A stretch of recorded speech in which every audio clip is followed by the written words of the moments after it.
ዓለማችን ከተፈጠረች ብዙ በታሪክ ጀግኖችን አይታለች። በተለይ በአህጉራችን አፍሪካ በርካታ ለነጻነታቸው ሲሉ የሚታገሉ ለሀገራቸው ሲሉ ሕይወታቸውን የሰጡ በርካታ ጀግኖችን አይታለች። ዛሬም ነግራችሁ ታሪክ ግን ስለ አንዱ የአፍሪካ ታላቅ ልጅ ነው። ስለ ሉዓላዊነትና ስለ ጥቁር ሕዝብ ክብርና ስለ ሀገሩ አንድነት ሕይወቱን አሳልፎ ስለሰጠ አገሩን ከቀኝ ግዛት ቀንበር አላቆ ለ7 ወራት ብቻ ሀገሩን ስለመራው ብዙዎች የኮንጎ የመጀመሪያ ፕሬዝዳንት አድርገው ሊያስቡት የማይችሉትኝ ነገር ግን እሱ የኮንጎ የመጀመሪያው በዲሞክራሲያዊ መንገድ የተመረጠ ጠቅላይ ሚኒስትርና የሀገሩ እውነተኛ የልብ ትርታ በሀገሩ ሕዝብ ዘንድ እስካሁን በልባቸው ውስጥ የሚኖረው ፓትሪስ ሉሙምባ ታሪክ ነው። ኮንጎ ከቤልጅየም የቅኝ አገዛዝ ቀንበር እንድትወጣ መንገድ የጠረገው ይህ አንበሳ ስልጣን ላይ በወጣ በጥቂት ወራት ውስጥ በምዕራባውያን ሴራ በጭካኔ ተገደለ። ለመሆኑ ሉሙምባ ማን ነው? እንዴትስ ለአፍሪካ ተስፋ ለምዕራባውያን ደግሞ ስጋት ሊሆን ቻለ? እስከ ታሪኩ ፍጻሜ አብራችሁን ከቆያችሁ ታተርፉበታላችሁ። ተፈጥሮ አዳላች ከተባለ ለኮንጎ መሆን አለበት። ኮንጎ ተፈጥሮ እጅግ ያዳላችላት በአልማዝ በወርቅና በተለያዩ ማዕድናት ያሸበረቀች እጅግ ሀብት የበዛባት ሀገር ናት። የአፍሪካ ልብ ትባላለች። ነገር ግን ይሄ የተፈጥሮ በረከት ለሕዝቦቿ ታላቅ መርገምት ሆኖባቸው ለዘመናት ይኖራሉ።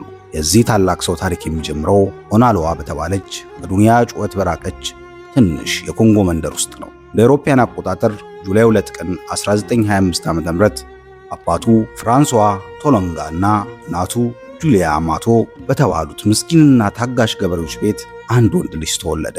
ወላጆቹ በወቅቱ በነበራቸው የጎሳ ባህል መሰረት ኢሳይ ታሶምቦ ታኦምባ አሉትኝ። ይህ ሕፃን በኋላ ላይ የዓለምን የፖለቲካ መድረክ ያናወጠና ታሪክን በደማቅ ቀለማት የጻፈ ፓትሪስ ኢሜሬ ሉሙምባ ነበረ። ሉሙምባ በተወለደ ዘመን ኮንጎ የቤልጅየም ኮንጎ ተብላ ትጠራ ነበረ። ከሱ ልደት ጥቂት ዓመታት በፊት የቤልጅየሙ ንጉሥ ሊዮፖልድ ሁለተኛ አገሪቱን እንደ ግል ንብረቱ አድርጎ በፈጸመው ዘግናኝ ሀብት ዘረፋ የታዘዙትን የጎማ ምርት ያላመጡ ከ10 ሚሊዮን በላይ ኮንጎውያንን እጅና እግራቸው ተቆርጧል። በሚሊዮን የሚቆጠሩትም አልቀዋል። ሉሙምባ ያደገው የዚህን ሰቅጣጭ ግፍ ጠባሳ የጭቆና ጥላ ገና ካራቀበት ማህበረሰብ ውስጥ ነበረ። ሉሙምባ ገና በልጅነቱ እንደ ኩዮቹ አልነበረም። በዓይኖቹ ውስጥ የማይጠፋ የማወቅ ጉጉትን ይነበብ ነበረ። ትምህርቱን የተከታተለው መጀመሪያ በካቶሊክ በኋላም በፕሮቴስታንት ሚስዮን ትምህርት ቤቶች ነበረ። በወቅቱ በቤልጅየም ቀኝ ገዢዎች ለጥቁር ሕዝቦች የሚፈቀዱትን የትምህርት ደረጃ እጅግ ውስን ነበረ። ፍልስፍና፣ ታሪክ ወይም ፖለቲካ መማር ለጥቁር ሕዝብ የተከለከለ ነበረ። የቀኝ ገዢዎች ዓላማ ጥቁሮች ታዛዥ ባሪያ፣ ታማኝ ሰራተኛና ፈሪሃ እግዚአብሔር ያላቸው የላብ አደሮች አድርጎ መቅረጽ ብቻ ነበረ። ነገር ግን የሉሙምባ አእምሮ በዚህ አይነት ጠባብ የባርነት አጥር ውስጥ ማሰር አልተቻለም። እሱ በሚስዮናውያኑ ቤተ መጻሕፍት ውስጥ ያገኘውን ማንኛውም መጽሐፍ በስግብግብነት ያነብ ጀመር። ፈረንሳይኛን ጠንቅቆ ተማረ። የዲክሽነሪ ገጾችን እየቀደደ እስኪሸመድዳቸው ድረስ ያጠና ነበረ። የዓለም ታሪክ፣ የነጻነት ፍልስፍናዎችና ሰብአዊ መብቶችን በራሱ ጥረት መመርመር ጀመረ። ይህ በሻማ ብርሃን የበራው አእምሮ ወደፊት የቀኝ ገዢዎችን ምሽግ የሚንድ ታላቅ መሳሪያ እንደሚሆን በወቅቱ ማንም አያውቅም ነበረ። ወደ ወጣትነት ዕድሜው ሲሸጋገር ያቺ ጠባብ መንደር ሉሙምባ ዕውቀትና ምኞት አልበቃችውም። በመሆኑ ወደ ዋናዋ ከተማዋ ሊኦልዶዲቪል እና በኋላም ወደ ስታንሊቪል ከተማ ተጓዘ።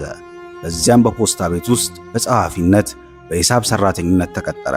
በወቅቱ በኮንጎ ውስጥ የተወሰነ ትምህርት ያላቸው እንደ ነጮች ለመኖር የሚሞክሩ ጥቁሮች ኢቮሎዌ ወይም የሰለጠኑ ጥቁሮች ተብለው ይጠሩ ነበረ።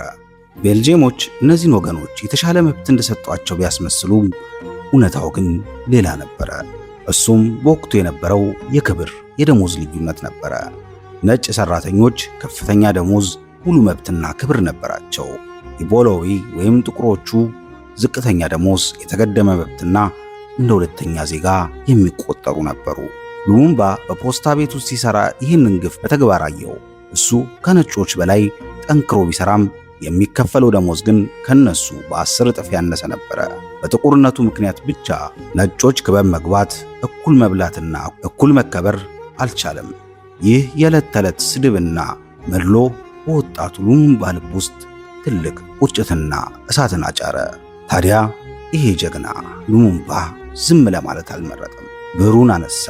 የተለያዩ የአገር ውስጥ ጋዜጦች ላይ ስለ ኮንጎ ሕዝብ መብት፣ ስለ ሰብአዊ ክብርና ስለ እኩልነት የሚቀሰቅሱ ድንቅ ጽሑፎችና ግጥሞችን መጻፍ ጀመረ። የእሱ ጽሑፎች ልክ እንደ ኤሌክትሪክ ንዝረት ነበሩ። የኮንጎን ወጣቶች ከእንቅልፋቸው ቀሰቀሱ። እሱ የሚጽፋቸው ቃላት ተራ ወሬዎች አልነበሩም። የሕዝቡ ስቃይና የነጻነት ናፍቆት የሚገልጹ ሕያው ምስክር ነበሩ። ፓትሪክ ሉሙምባ የነጻነት ትግል ከፖለቲካ መድረክ በፊት የተወለደ በዚያ በብዕርና በሐሳብ ፍልስፍና ውስጥ ነበረ።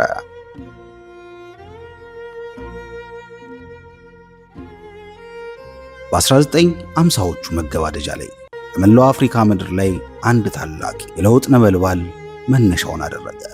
ለዘመናት አንገቱን ደፍቶ የኖረው ጥቁር ሕዝብ የባርነት ቀንበርን ሰብሮ ለመውጣት ቁርጠኛ አቋም ያዘ። በዚህም የታሪክ መገኛ ላይ ነበረ ፓትሪስ ሉሙምባ እውነተኛ የነጻነት ታጋይ መሆኑን የጀመረው። በአውሮፓውያን አቆጣጠር በ1958 ዓ.ም ሉሙምባ ወደ ጋና በመጓዝ በአክራ በተካሄደው የመላው አፍሪካ ሕዝቦች ጉባኤ ላይ ተካፈለ። እዚህም እንደ ኳሚ ንክሩማ ካሉ ታላላቅ የአፍሪካ መሪዎች ጋር ተገናኘ። ይህ ስብሰባ በሉሙምባ ልብ ውስጥ የነበረው የነጻነት እሳት ይበልጥ አቀጣጠለው። ወደ ሀገሩ እንደተመለሰ በጥቅምት 1958 ዓ.ም ኮንጎ ብሔራዊ ንቅናቄ ኤምኤንኤስ የተባለውን ታሪካዊ ፓርቲ መሰረተ። በወቅቱ በኮንጎ የነበሩትን አብዛኛው የፖለቲካ ድርጅቶች እንደ ጆሴፍ ካሳሁምቡ ፓርቲ የተመሰረቱት በአንድ የተወሰነ ጎሳ ወይም ክልል ላይ ብቻ ነበረ። ሉሙምባ ግን እንደዚህ አይነት መከፋፈል ሀገር እንደሚያጠፋ ቀድሞ ተረድቶ ነበረ። እሱ የቆመው ለተወሰነ ጎሳ ሳይሆን ለሁሉም የኮንጎ ሕዝብ ነበር።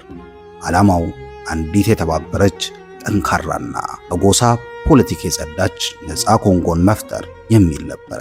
የሉሙምባ አስደናቂ የመናገር ችሎታ፣ ማራኪ ማንነትና የማሳመን ብቃት የኮንጎን ሕዝብ ልክ እንደ ማግኔት ሳበው። ድምፁ የጭቆናን ግንብ የሚንድ፣ ቃላቶቹ ደግሞ ለተበደለው ሕዝብ የተስፋ ስንቅ ነበሩ። ከከተማው እስከ ገጠር፣ ከቀን ሰራተኛው እስከ ምሁሩ ሉሙምባ ሉሙምባ እያሉ መፈክር ጀመሩ። ይሄ ሕዝብ መነሳሳት የቤልጂየም ቀኝ ገዢዎችን እረፍት ነሳቸው። ይህንን አንበሳ ካላሰርነው ወይም ካላደቀቅነው በስተቀር የኮንጎ ሀብት ከእጃችን እየወጣ ነው ብለው ተመካከሩ። ለአውሮፓውያን አቆጣጠር ጥቅምት 1959 ዓ.ም በስታንሊቪል ከተማ የሉሙምባ ፓርቲ ታላቅ ስብሰባ አዘጋጀ። ስብሰባው በሰላም ቢጀመርም የቀኝ ገዢዎች ፖሊሶች በሕዝቡ ላይ በተኮሱት ጥይት ምክንያት ረብሻ ተነሳ። የ30 ሰዎች ሕይወት አለፈ። ቤልጂየሞች ይህንን አጋጣሚ በመጠቀም ረብሻውን የቀሰቀሰውን ሉሙምባ ነው በሚል ክስ በቁጥጥር ስር አዋሉት። በጭካኔ እየደበደቡ ወደ ወህኒ ቤት ወረወሩት። ፍርድ ቤቱም የ6 ወር እስራት ፈረደበት። ነገር ግን እነሱ ሉሙምባን በሰንሰለት ባሰሩት ቁጥር በኮንጎ ሕዝብ ልብ ውስጥ ያለውን ፍቅርና ነጻነት፣ ያለውን ቁርጠኝነት ይበልጥ እያጠናከሩት ሄዱ። በኮንጎ ምድር ላይ የሕዝቡ ቁጣ ሊቆም አልቻለም። ሰላማዊ ሰልፎችና የሥራ ማቆም አድማዎች አገሪቱን ሽባ አደረጓት። ቤልጂየሞች የኮንጎን ሕዝብ በኃይል መግዛት እንደማይችሉ ስለተረዱ እንደ አውሮፓውያን አቆጣጠር በጃንዋሪ 1960 ዓ.ም በዋና ከተማዋ ብራዘርስ ስለ ኮንጎ ነጻነት የሚወስን ታላቅ የጠረጴዛ ዙሪያ ስብሰባ አዘጋጁ። ነገር ግን ከኮንጎ የሄዱትን የፖለቲካ መሪዎች፣ ጎሳ አለቆች በአንድ ድምፅ ታሪካዊ ውሳኔ ያስተላለፉ። ለቤልጂየም ባለሥልጣናት እንዲህ አሏቸው። የኮንጎ ልዑካን አቋም የሕዝባችን እውነተኛ መሪ ፓትሪስ ሉሙምባ ከእስር ቤት ተፈቶ እዚህ ጠረጴዛ ላይ ካልተቀመጠ ምንም አይነት ድርድር አንጀምርም፣ ያለ ሉሙምባ ስብሰባ የለም ሲሉ በአንድ ድምፅ ወሰኑ። ቤልጂየም አማራጭ አጣች። ለኮንጎ ሕዝብ አንድነት ተንበረከከች። ወዲያውኑ ወደ እስር ቤት ተደውሎ ሉሙምባ በአስቸኳይ እንዲፈታ ተደረገ። ሉሙምባ ከእስር ቤት እንደወጣ በእጆቹ ላይ የነበረው የካቴና ጠባሳ ሳይጠፋ በቀጥታ በአውሮፕላን ወደ ብራዘልስ ተወሰደ። ወደ ስብሰባው አዳራሽ በኩራት ሲገባ የነጮች ዲፕሎማቶች በዓይነ ቁራኛ ይመለከቱት ነበረ። ሉሙምባም በድርድሩ ላይ በነበረው ከፍተኛ ብልሃትና የአመራር ብቃት የቤልጂየም መንግስት ኮንጎን በሰኔ 30 ቀን 1960 ዓ.ም ሙሉ ነፃነቷን እንድታውጅ በፊርማው አስገደዳቸው። ከድርድሩ ማብቂያ በኋላ በግንቦት 1960 ዓ.ም ኮንጎ ታሪካዊና የመጀመሪያ ዲሞክራሲያዊ አጠቃላይ ምርጫ ተካሄደ። የሉሙምባ ፓርቲ ኤምኤንኤስ እና አጋሮቹ በመላው አገሪቱ ከፍተኛ የህዝብ ድምፅ በማግኘት ታላቅ ድል ተቀናጁ። ይህንን ተከትሎ ሰኔ 23 ቀን 1960 ዓ.ም ነፃነት ሊታወጅ በትክክል 7 ቀናት ሲቀሩትኝ ፓትሪስ ኤምሬ ሉሙምባ የኮንጎ መከላከያ ሚኒስትርና የመጀመሪያው በህዝብ የተመረጠ ጠቅላይ ሚኒስትር ሆኖ በይፋ ስልጣን ያዘ። ተቀናቃኞቹ ጆሴፍ ካሳቡቡ ደግሞ የአገሪቱ ፕሬዝዳንት ሆኑ። ይሄ ወጣት የገበሬ ልጅ ነው። የቀድሞ የፖስታ ቤት ጸሐፊ፣ አሁን የ17 ሚሊዮን ህዝብ መሪ፣ የአዲሲቷ ኮንጎ እውነተኛ መሐንዲስ ሆኗል። ነገር ግን ሉሙምባ የስልጣኑ ወንበር በተቀመጠበት በዚያች ቅጽበት የቀኝ ገዢዎች የውስጥ ከሃዲዎች ሴራ በምድር ላይ ዘርግተው ይጠብቁታል። የነፃነት ዕለት ሰኔ 30 ደረሰ። ቀኑ ሰኔ 30 ቀን 1960 ዓ.ም ነው። እቺ ቀን ለኮንጎ ህዝብ ተራ የቀን መቁጠሪያ አልነበረችም። 80 ዓመታት በባርነት በግፍ ቀንበር ውስጥ የኖረው፣ ለ10 ዓመታት በገዛ ሀገሩ እንደ ሁለተኛ ዜጋ የተቆጠረው ጥቁር ህዝብ ለመጀመሪያ ጊዜ የነፃነት አየር ለመተንፈስ የበቃበት ታሪካዊ ማለዳ ነበረች። የአገሪቱ ዋና ከተማ ኤልፖለዲቮ በበዓሉ ድምቀት አብዳለች። በአዳራሽ ውስጥ የታላላቅ አገራት መሪዎች፣ ጋዜጠኞች፣ ዲፕሎማቶች በአይነ ቁራኛ ይጠባበቃሉ። ሁሉም ሰው ታሪክ ሲሰራ ለማየት ጓጉቷል። በክብር ወንበሩ ላይ ደግሞ የቤልጅየሙ ንጉሥ ባልዶዊን ተቀምጠዋል። የበዓሉ ስነ ስርዓት ተጀመረ። የቤልጅየሙ ንጉሥ ባልዶዊን ወደ መድረኩ ወጡ። ንጉሡ በቦታው ለተሰበሰቡና ለቆሰሉ የኮንጎ ህዝብ ክብርና ይቅርታ ይሰጣሉ ተብሎ ተጠብቆ ነበረ። ነገር ግን የሆነው ተቃራኒ ነበር። ንጉሡ ንግግራቸውን ሲጀምሩ የቀድሞውን ጨካኝ ንጉሥ ሊዮፖልድ ሁለተኛን ታላቅ ስልጣኔ ለኮንጎ ያበረከተ ጀግና አድርገው ወሰዱትኝ። ንግግራቸው መሃል የኮንጎን ህዝብ ዝቅ አድርገው በማየት እንዲህ አሉ። እቺ ነፃነት የተሰጠችው በቤልጅየም በጎ ፈቃድና ብልህነት ነው። ከዛሬ ጀምሮ አገራችሁን ስታስተዳድሩ የቤልጅየም ባለስልጣናት የሰጧችሁን ምክር እንዳትዘነጉ፣ በችኮላ ለውጥ እንዳታመጡ እያሉ ራሳቸውን አሞገሱ። ይሄ ንግግር ነፃነቷን ባወጀች ሀገር መድረክ ላይ በኮንጎ ህዝብ ላይ የተሰነዘረ ሌላ ስድብ ነበረ። መቀጠልም መድረኩን የያዘው የኮንጎ ፕሬዝዳንት ጆሴፍ ካሳቡቡ ነበረ። ካሳቡቡ በዲፕሎማሲያዊ መንገድ የንጉሱን ንግግር ሳያስተባብሉ በሰላምና በጸጥታ ንጉሱን እያመሰገኑ ንግግራቸውን ጨርሰው ተቀመጡ። በአዳራሹ የነበሩት ምዕራባውያን ፈገግ አሉ። ኮንጎ አሁንም በቁጥጥራቸው ስር ማዋል እንደሚችሉ አመኑ። ነገር ግን በፕሮቶኮሉና በአዘጋጆቹ ዕቅድ ውስጥ ያልተካተተ አንድ ታላቅ ፍንዳታ ተፈጠረ። ተራው የጠቅላይ ሚኒስትር ፓትሪስ ሉሙምባ ሆነ። ሉሙምባ እንዲናገር አልተጋበዘም ነበር። ነገር ግን እሱ የኮንጎ እውነተኛ ድምፅ፣ የተበደለው ህዝብ የልብ ትርታ ነበርና ዝም ሊል አልቻለም። ማይክሮፎኑን በኃይል ጨበጠው። በአዳራሽ ውስጥ ታላቅ ጸጥታ ሰፈነ። ሉሙምባ ወደ ንጉሱ ዞር እንኳን አላለም። ፊቱን በቀጥታ ወደ ኮንጎ ህዝብ፣ ወደ ጋዜጠኞቹ አዞ በአይኖቹ ውስጥ የነበረውን ቁጣና ቁርጠኝነት መላው አዳራሹን አንቀጠቀጠው። ከዛም የታሪክን አቅጣጫ የቀየረውን፣ የምዕራባውያን ምሽግ ያፈረሰውን ታሪካዊ ንግግሩን በኃይል መተኮስ ጀመረ። ንግግሩን እንዲህ ሲል ጀመረ። የኮንጎ ወንዶችና ሴቶች፣ የዛሬው የነጻነት ተዋጊዎች፣ ዛሬ የተቀናጀነው ይህ የነጻነት ቀን የምናከብረው በቤልጅየም በጎ ፈቃድ አይደለም። ይቺ ቀን የተገኘችው በየቀኑ በምናደርገው ትግል በፈሰሰው ደምና በደረሰብን ስቃይ ነው። እኛ ጥቁሮች የደረሰብን ግፍ ሌትና ቀን ይደርስብን የነበረውን ስድብና መድሎ ፈጽሞ አንረሳውም። ጥቁር በመሆናችን ብቻ ማለዳና ማታ በነጮች ፊት መደብደባችን፣ መሬታችንን መዘረፋችን በነጮች በጥቁሮች መካከል የነበረውን የሞትና የሕይወት ልዩነት ታሪክ ይቅር አይለውም። ነገር ግን ዛሬ ወንድሞቼ ሆይ ከዛሬ ጀምሮ ባርነት አብቅቶለታል። እኛ የራሳችንን ሀገር የምናስተዳድር የተናቅንበት ሳይሆን የምንከበርበት አዲሷን ሪፐብሊክ ኮንጎን መስርተናል በማለት ንግግሩን ጨረሰ። ይሄ ንግግር ተራ ንግግር አልነበረም። በቀኝ ገዢዎች ፊት የተሰነዘረ ታላቅ የነጻነት ቶርፒዶ ነበር። ንጉሥ ባልዶዊን በቁጣ ተንቀጠቀጡ። ወዲያውኑ አዳራሹን ጥለው ለመውጣት ቢሞክሩም በዲፕሎማቶች መለማመጥ ምክንያት እዛው ተቀመጡ። በዛች ሰከንድ ውስጥ በዛች ታሪካዊ አዳራሽ ውስጥ ምዕራባውያን አንድ እውነት በደም የተጻፈ ያህል ተረዱ። ፓትሪስ ሉሙምባ እነሱ እንደሚፈልጉት በገንዘብ የሚገዛ በስልጣን የሚደለል ወይም ለነጮች ጥቅምና ክብር አንገቱን የሚደፋ አሻንጉሊት መሪ አለመሆኑን በተግባር አረጋገጠላቸው። ለኮንጎ ሕዝብ ሉሙምባ አምላክ የሰጣቸው የነጻነት መልአክ ነበረ። ለምዕራባውያንና ለአሜሪካውያን ግን በአስቸኳይ መወገድ ያለበት እጅግ አደገኛና የማይገራ የአፍሪካ አንበሳ ሆነ። ሴራው በዚያች ምሽት ተጠነሰሰ። ፓትሪስ ሉሙምባ ስልጣን ላይ ሲወጣ ለሀገሩ የነበረው ራዕይ ዝም ብሎ ስልጣን ላይ እንደመቀመጥ ብቻ አልነበረም። እሱ የናፈቃት ሊገነባት የፈለጋት አዲሲቷ ኮንጎ በሶስት ዋና ዋና ምሰሶዎች ላይ የተገነባች እንድትሆን ነበረ። የመጀመሪያው እውነተኛ የኢኮኖሚ ነጻነት ነው። ሉሙምባ የፖለቲካ ነጻነት ያለ ኢኮኖሚ ነጻነት ትርጉም የሌለው ጩኸት ነው ብሎ ያምናል።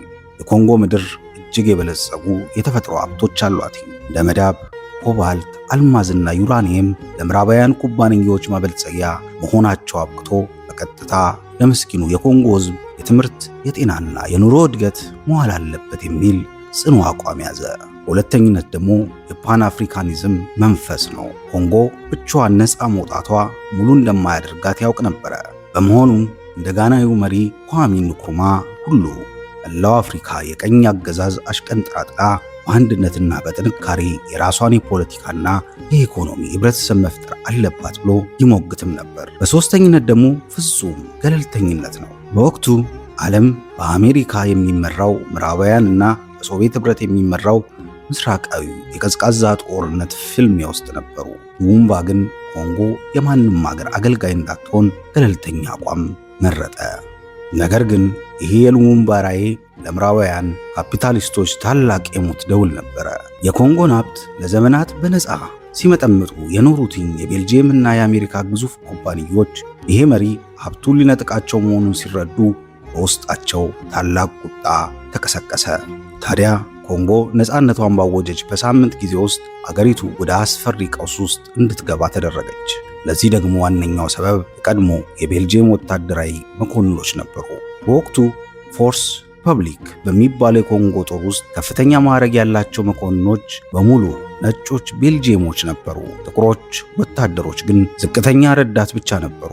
ነፃነት በመጣ ማግስት የጦሩ ዋና አዛዥ የነበረው ቤልጂየማዊው ጄኔራል ኤሚል ጆንሰንስ ጥቁር ወታደሮች በአንድ አዳራሽ ሰበሰበና በጥቁር ሰሌዳ ላይ በአመፅ በትዕቢት የተሞላ ታሪክ ቃል ጻፈላቸው። ጄኔራል ጆንሰንስ በጥቁር ሰሌዳ ላይ የጻፈው መፈክር ከነፃነት በፊት ከነፃነት በኋላም አንድ ነን የሚል ትርጉም ያለው ነው። አገሪቱ ነፃ ወጣችም አልወጣችም በእኛ ላይ ምንም የሚቀየር ነገር የለም። እኛ ነጮች አሁንም አለቆቻችሁ ነን፣ እናንተ ደግሞ ታዛዦቻችሁ የሚል ትምክት ነበረ።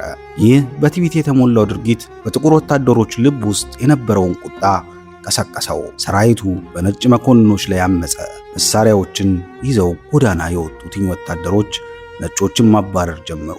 ሉሙምባ ወዲያውኑ ሁኔታውን ለማረጋጋት የጦር አዛዦቹን ጥቁር በማድረግ ጆሴፍ ሞቡቱን የጦር ጠቅላይ አዛዥ አድርጎ ሾመው። ነገር ግን ቤልጂየም ይህንን አጋጣሚ በመጠቀም የሀገሬን ዜጎች እጠብቃለሁ በሚል ሰበብ ያለ ሉሙምባ ፍቃድ የጦር ሰራዊት በኃይል ኮንጎ ውስጥ አሰማራች። ይሄ የሉሙምባን መንግስት ለማፍረስ የተወሰነ የመጀመሪያው ወጥመድ ነበረ። ይሄ ግርግር እንዳበቃ በኮንጎ ላይ ሌላ ታላቅና አደገኛ መብረቅ ተከሰተ።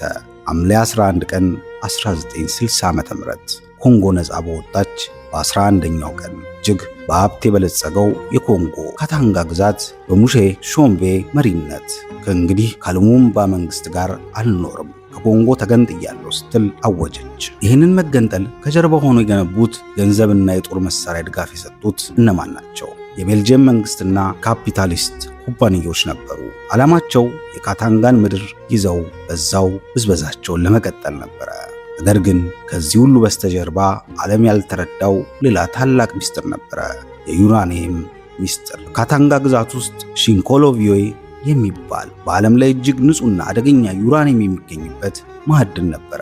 አሜሪካ በሁለተኛው ዓለም ጦርነት ወቅት ጃፓን ሂሮሺማና ናጋሳኪ ላይ የጣለቻቸው አቶሚክ ቦምቦችን ለመስራት የተጠቀመችባቸው ዩራኒየም የወሰደችው ከዚሁ ከኮንጎ ምድር ነበረ። አሜሪካ ይህን እጅግ ስትራቴጂያዊ የሆነ የኒውክሌር ማዕድን በሉሙምባ እጅ ውስጥ እንዲገባ ፈጽሞ አልፈለገችም። ካታንጋ ከተገነጠለች ዩራኒየም በሾምቤ በኩል በቁጥጥሯ ስር እንደሚውል በሙሉ እምነት ጣለች። ሉሙምባ ሀገሩ በአይኑ ፊት ስትበታተን ማየት አልፈለገም። ወዲያውኑ ወደ የተባበሩት መንግስታት ድርጅት በመደወል የቤልጂየም ወታደሮች እንዲያስወጡና የሀገሩን አንድነት እንዲያስጠብቁ ወታደራዊ እርዳታ ጠየቀ። ዩኤን ወታደሮቹን ወደ ኮንጎ ቢልክም የድርጅቱ ዋና ጸሐፊ ዳግ አምሮሾልድ ግን የሉሙምባን ጦር የካታንጋን አመፅ ለመጨፍጨፍ እንዳይጠቀምበት ከለከሉት። የተባበሩት መንግስታት ድርጅት ሉሙምባን ከመደገፍ ይልቅ ለምዕራባውያን ሴራ መንገድ እያመቻቸ ነበረ። ሉሙምባ በምዕራባውያን በዩኤን ክህደት ተስፋ ቆረጠ። አገሩን ለማዳን የመጨረሻውን አማራጭ ለመጠቀም ወሰነ። ወደ አሜሪካ ቀንደኛ ጠላት ወደ ሶቪየት ኅብረት ሩሲያ ፊቱን አዞረ። ሞስኮም ወዲያውኑ የጦር መሳሪያዎችን፣ የጭነት መኪናዎችን እንዲሁም የጦር አማካሪዎችን ወደ ኮንጎ ላከች። የሉሙምባ ታላቅ የታሪክ ስህተት የተባለው እርምጃ ወደ ሶቪየት ኅብረት መዞሩ ሀገሩን ለማዳን ቢሆንም ምዕራባውያን ግን ይህንን እርምጃ ሉሙምባ ኮንጎን ለኮሚኒስት አሳልፎ ሊሰጥ ነው በሚል ፕሮፓጋንዳ እሱን ለማጥፋት ትልቅ ሰበብ አደረጉት። ይህንን የሉሙምባ እርምጃ በዋሽንግተን ዲሲ ታላቅ ድንጋጤ ፈጠረ። የቀዝቃዛው ጦርነት ማዕበል ኮንጎን አጠቃት። እንደ አውሮፓውያን አቆጣጠር በኦገስት 1960 ዓ.ም የአሜሪካው ፕሬዝዳንት ድዋይት አይዘንሃወር ከብሔራዊ የደህንነት ምክር ቤት ጋር ሚስጥራዊ ስብሰባ አደረጉ። ፕሬዝዳንቱ በወቅቱ በነበረው የሲአይኤ ዋና ዳይሬክተር አለን ዶልስ ፊት ፓትሪስ ሉሙምባን በአስቸኳይ እንዲወገድ ወይም እንዲገደል ቀጥተኛ ትዕዛዝ አስተላለፉ። ሴራው ብሉ ላይት በሚባለው ሚስጥራዊ ስም ተጀመረ። የሲአይኤ የሳይንስ ሊቅ የነበረው ሲድኒ ጎትሊብ የሉሙምባን ጥርስ በሚያክምበት መሳሪያ ወይም በምግብ ላይ ተጨምሮ በጥቂት ቀናት ውስጥ ሰውን የሚገድል እጅግ አደገኛ የባዮሎጂካል መርዝ ይዞ ወደ ኮንጎ ዋና ከተማ በሚስጥር ተጓዘ። መርዙ በኮንጎ ላለው የሲአይኤ ጣቢያ ኃላፊ ላሪ ዴቭሊን አስረከበው። የዓለም ሀያላን ሀገራት ዘመናዊ መሳሪያዎቻቸውና ሚስጥራዊ የስለላ ድርጅቶቻቸውን አስተባብረው በአንድ ምስኪን አገሩን በወደደ የአፍሪካ መሪ ላይ የሞት ፍርድ አረቀቁ። መረቡ ተዘረጋ። የሉሙምባ የመጨረሻ ቀናትም መቆጠር ጀመሩ። ሴራው ከውጭ ብቻ አልነበረም። እጅግ የከፋውና ልብ የሚሰብረው ክህደቱ የበቀለው ከሉሙምባ የቅርብ ክንፍ ስር ነበረ። ሉሙምባ ሙሉ በሙሉ አምኖ ከምንም ተነስቶ የጦር ሰራዊት ጠቅላይ አዛዥ አድርጎ የሾመው ወጣቱ ጆሴፍ ሞቡቱ በምዕራባውያን የስለላ ድርጅትና በገንዘብ ተደለለ። ለአውሮፓውያን አቆጣጠር በሴፕቴምበር 1960 ዓ.ም ሞቡቱ መፈንቅለ መንግስት ማድረጉን አወጀ። ፕሬዝዳንት ካሳቡቡም ከምዕራባውያን ጎን ቆሙ። የአገሪቱ እውነተኛ መሪ ፓትሪስ ሉሙምባ በድንገት በገዛ መኖሪያ ቤቱ ውስጥ በቁም እስረኛ ሆነ። የተባበሩት መንግስታት ወታደሮች ቤቱን ከውጪ ከበቡት። ነገር ግን እሱን ለመጠበቅ ሳይሆን ከስር እንዳያመልጥና እንዳይናገር ለመቆጣጠር ነበረ። ሉሙምባ በቁም እስራት ውስጥ ሆኖ ኮንጎ በጠላቶቿ እጅ ስትወድቅ ማየት አልችልም። የእሱ ታማኝ ደጋፊዎች ሰራዊት ወደሚገኙበት ስታሊቪል ከተማ ከደረሰ ትግሉን እንደገና መጀመር እንደሚችል ያውቅ ነበረ። ጥቅምት ወር ማብቂያ ላይ በአንድ አስፈሪ የሌሊት ጨለማና ማዕበላዊ ዝናብ ውስጥ ሉሙምባ ከጠባቂዎቹ አይን ተሰውሮ በአንድ ትንሽ መኪና የኋላ ወንበር ውስጥ ተደብቆ ከቤት አመለጠ። ለቀናት በጫካና በጭቃ ውስጥ በረሃብና በጥማት እየተሰቃየ ወደ ስታሊቪል ተጓዘ። ሕዝቡ በመንገድ ላይ እያገኘው በደስታ ይቀበለውና ምግብ ይሰጠው ነበረ። ታኅሳስ 1 ቀን 1960 ዓ.ም ሉሙምባ ስታሊቪል ደጋፊዎች ጋር ለመቀላቀል ጥቂት ርቀት ብቻ ነበር የቀረው። ነገር ግን የሳንኩሩሩን ወንዝ ለመሻገር ሲዘጋጅ የሞቡቱ አሳዳጅ ወታደሮች ደረሱበት። ሉሙምባ መጀመሪያ ወንዙን ተሻግሮ ማምለጥ ይችል ነበር። ነገር ግን ወታደሮቹ ከኋላ የቀሩትን ባለቤቱን ፓሊሲንና ትንሽ ልጆቹን ሲያንገላቷቸውና ሲይዟቸው ሲመለከት ልቡ አልፈቀደም። ከጀልባ ላይ ወረደ። ራሱን ለሞት አሳልፎ ሰጠ። የሞቡቱ ወታደሮች ሉሙምባን እንደያዙትኝ ያደረሱበት በደል ሰብአዊነት የጎደለው ነበረ። በዓለም ፊት በጋዜጠኞችና በካሜራ ፊት እጆቹን ወደ ኋላ በገመድ አጥብቀው አሰሩትኝ። ያን የሀገር ባለውለታ የአፍሪካ የቁርጥ ቀን ልጅ መነጽሩን ሰብረው ጣሉት። በቡጢ በዱላ እየደበደቡ የጻፈውን የነጻነት ንግግር ወረቀት በኃይል አፋቸው ውስጥ እየከተቱ አላመጡት። ያ ከኮንጎ አልፎ ለአፍሪካ ነጻነት ራሷን እንድችል የሚጨነቀው የአፍሪካ ጀግና ሉሙምባ ፊቱ በደም አብጧል። ልብሱ ተቀዶ በጭቃ ተለውሷል። በዚያ ሁሉ ስቃይ ውስጥ ግን በዓይኖቹ ውስጥ ፍርሃት አይታይም ነበረ።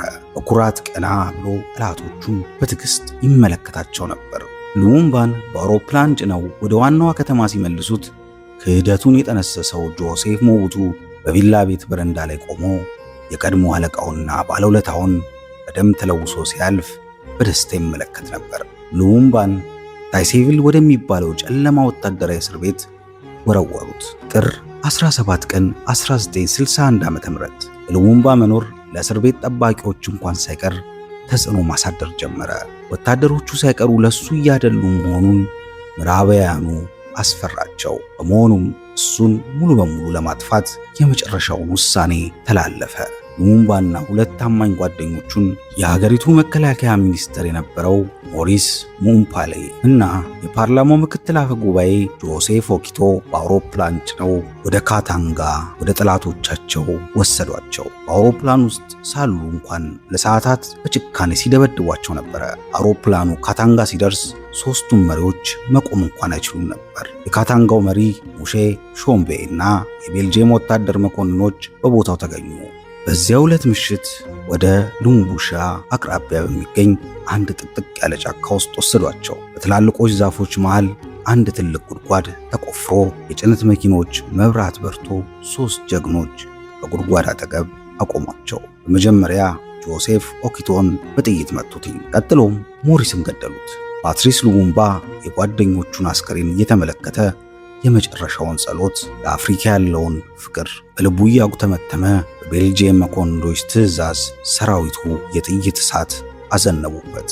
የ35 ዓመቱ የአፍሪካ አንበሳ ታላቁ የኮንጎ ልጅ መሬት ላይ ወደቀ። መብራቶች ጠፉ።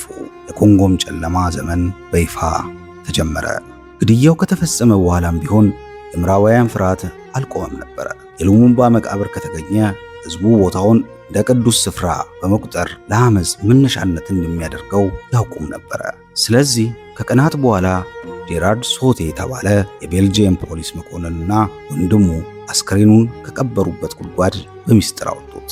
አስከሬኑን በሚያሳቅቅ ሁኔታ ከፋፍለው ቆራረጡትኝ። በትልልቅ በርሜሎች ውስጥ በመክተት በላዩ ላይ አሲድ በማፍሰስ ሙሉ ለሙሉ አሟምተው አጠፉትኝ። አንድ ታላቅ የአገር መሪ ሰውነቱ በአሲድ ቀልጦ አመድ ሆነ። ከታላቁ መሪ የተረፈው አንድ ብቸኛ ነገር የወርቅ ጥርሱ ነበር። ያንን የወርቅ ጥርሱን የቤልጂየም መኮንኖች እንደ ጦር ስጦታ በኪሱ ከቶ ወደ ቤልጂየም ይዞት ተጓዘ። በቤቱም በድብቅ ሳጥን ውስጥ ለዓመታት ደብቆት ኖረ። ይህ ሰቅጣጭ ሚስጥር ይፋ የሆነው ከብዙ ዓመታት በኋላ መኮንኑ ከመሞቱ በፊት በሰጠው የኑዛዜ ቃለ መጠይቅ ነበረ። ከ61 ዓመታት ጥልቅ ሐዘንና ፍለጋ በኋላ በአውሮፓውያን አቆጣጠር በ2022 ዓ.ም የቤልጂየም መንግስት ያንን ብቸኛ የወርቅ ጥርስ በክብር ለሉሙምባ ቤተሰቦችና ለኮንጎ ሕዝብ መለሰ። ኮንጎም የልጇን ብቸኛ ቅሪት በታላቅ ብሔራዊ ሐዘን ተቀብላ ቀበረችው። ውድ ተመልካቾቼ ፓትሪስ ኤምሬ ሉሙምባ በስልጣን ላይ ቆየው ለ7 ወራት ብቻ ነበረ። ዕድሜው ከ35 ዓመት አልበለጠም። እሱን የገደሉት ምዕራባውያን አሜሪካና የውስጥ ከሃዲዎች አካሉን በአሲድ አቃጥለው ታሪኩን የደመሰሱ የመሰላቸው ቢሆንም የእሱም መንፈስ ለአፍሪካ የነበረውን ፍቅርና ነፃነት እሳቱን ግን ፈጽሞ ሊገድሉት አልቻሉም። ሉሙምባ ከመሞቱ ጥቂት ቀናት ቀደም ብሎ በእስር ቤት ሆኖ ለሚወዳት ባለቤቱ ለፖሊን በጻፈው በመላው ዓለም በሚነበበው ታሪካዊ የመጨረሻ ደብዳቤ ላይ እንዲህ የሚል ትንቢታዊ ቃል አስቀምጦ ነበረ። ውድ ባለቤቴ፣ እኔ ብሞትም አገሬ ኮንጎ ነፃ እንደምትሆን አንድ ቀን አፍሪካ የራሷን ታሪክ እንደምትጽፍ አውቃለሁ። በፓሪስ በብራዘርስ ወይም በዋሽንግተን የሚነገረውን ሳይሆን የክብርና የነፃነት ታሪኳን በራሷ እጆች እንደምትጽፍ አምናለሁ ሲል ለባለቤቱ ደብዳቤ ላከላት። ዛሬ ፓትሪስ ሉሙምባ የኮንጎ እውነተኛ ብሔራዊ ጀግና ብቻ ሳይሆን የመላው ጥቁር ሕዝብ የጽናትና የነፃነት ተምሳሌት ነው። ስለ አፍሪካ አንበሳ ስለ ፓትሪስ ሉሙምባ ታሪክ ምን ተሰማችሁ? ያላችሁን አስተያየት በኮመንት መስጫ ላይ አስፍሩልን። ቪዲዮውን ከወደዳችሁት ላይክ እና ሰብስክራይብ በማድረግ ለሌሎቹ እንዲደርስ አድርጉ። በሚቀጥለው ታሪካዊ ቪዲዮ እስከምንገናኝ ቸር ቆዩን። ሰላም ለሀገራችን፣ ሰላም ለዓለማችን ይሁን።